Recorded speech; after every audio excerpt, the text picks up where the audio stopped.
Wiki hii kwenye Builders Zone.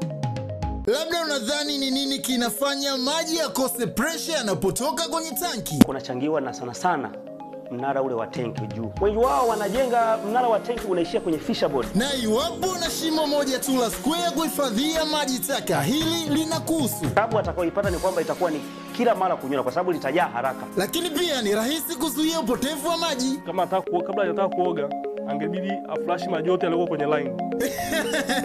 Najua nimekuacha. Usikose Builders Zone kila Alhamisi saa 12:30 hadi 1 kamili jioni, na marudio kila Jumanne saa 7:30 hadi 8 kamili mchana, hapa hapa ITV kwa ushirikiano wa Twiga Cement.